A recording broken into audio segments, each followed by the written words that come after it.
எனக்கன்பான சகோதர சகோதரிகளுக்கு ஆண்டவராகிய இயேசு கிறிஸ்துவின் இனிய நாமத்தில் நல்வாழ்த்துதலையும் வணக்கத்தையும் தெரிவித்துக் கொள்கிறேன். காலைதோறும் கர்த்தருடைய வார்த்தை என்ற தலைப்பில் நாம் வேத வசனங்களை தியானித்து வருகிறோம். இன்றைக்கு தியானத்திற்கு நாம் எடுத்துக்கொண்ட வேத வசனம் நீதிமொழிகள் 23 அதிகாரம் 18 வசனம். நிச்சயமாகவே முடிவு உண்டு, உன் நம்பிக்கை வீண் போகாது. நம்முடைய நம்பிக்கை வீண் போகாது. கர்த்தர் மாறாதவர். கர்த்தருடைய வார்த்தைகளும் வாக்கு தத்தங்களும் ஒருபோதும் மாறுவதில்லை. ஆபிரகாமை பற்றி வேதத்தில் எழுதப்பட்டுள்ளது, உன் சந்ததி இவ்வளவாயிருக்கும் என்று சொல்லப்பட்டபடியே தான் அநேக ஜாதிகளுக்கு தகப்பனாவதை நம்புகிறதற்கு ஏதும் இல்லாதிருந்தும் அதை நம்பிக்கையோடு விசுவாசித்தான். அவன் விசுவாசத்திலே பலவனமாய் இருக்கவில்லை. அவன் ஏறக்குறைய 100 வயது உள்ளவனாய் இருக்கும்போது தன் சரீரம் செத்துப்போனதையும் சாராளுடைய கற்பம் செத்துப்போனதையும் எண்ணாதிருந்தான். தேவனுடைய வாக்குத்தத்தத்தை குறித்து அவன் அவிசுவாசமாய் சந்தேகப்படாமல் தேவன் வாக்குத்தத்தம் பண்ணினதை நிறைவேற்ற வல்லவராய் இருக்கிறார் என்று முழு நிச்சயமாய் நம்பி தேவனை மகிமைப்படுத்தி விசுவாசத்திலே வல்லவனானான் என்று எழுதப்பட்டுள்ளது. அந்த நம்பிக்கையினாலே நாம் ரட்சிக்கப்பட்டிருக்கிறோம். காணப்படுகிறது நம்புகிறது நம்பிக்கை அல்ல. ஒருவன் தன் காண்கிறதை நம்ப வேண்டுவதென்ன? நாம் காணானதை நம்பினோமாயில் அது வருகிறதுக்கு பொறுமையோடு காத்திருப்போம் என்று ரோமர் 8 அதிகாரம் 24-25 எழுதப்பட்டுள்ளது.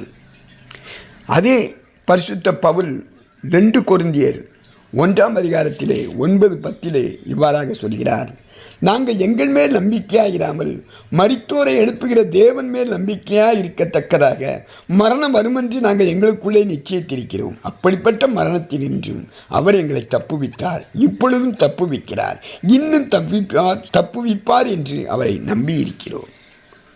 ஆம், நம்பிக்கையினால் நமக்கு வரும் ஆசீர்வாதங்கள்.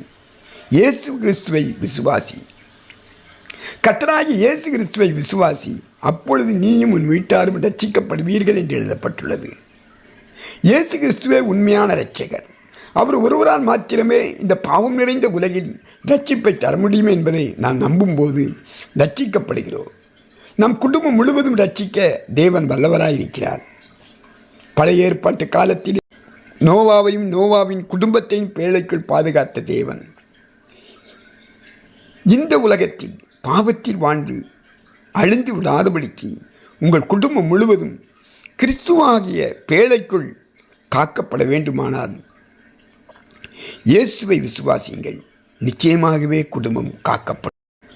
என்னிடத்தில் விசுவாசமாய் இருக்கிறவன் எவனோ அவன் உள்ளத்திலிருந்து ஜீவ தண்ணீர் உள்ள நதிகள் ஓடும் என்று தம்மை விசுவாசிக்கிறவர்கள் அடையப் போகிற ஆவியை குறித்து இப்படி சொன்னார்.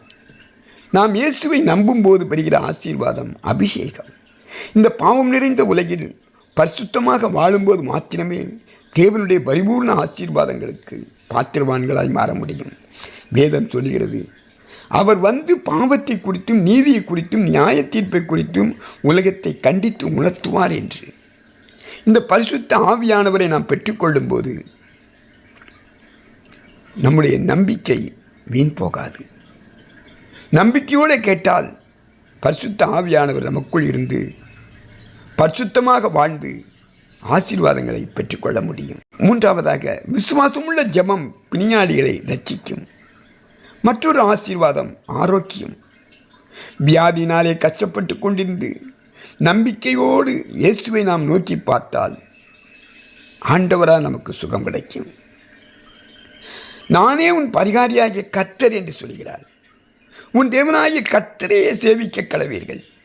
அவர் உன் அப்பத்தையும் தண்ணீரையும் ஆசீர்வதிப்பார், வியாதியை உன்னிலிருந்து விலக்குவார். அவருடைய தழும்புகளாலே குணமாகிறோம். அவர் தாமே தம்முடைய பலவீனங்களை ஏற்றுக்கொண்டு நம்முடைய நோய்களை சுமந்தார்.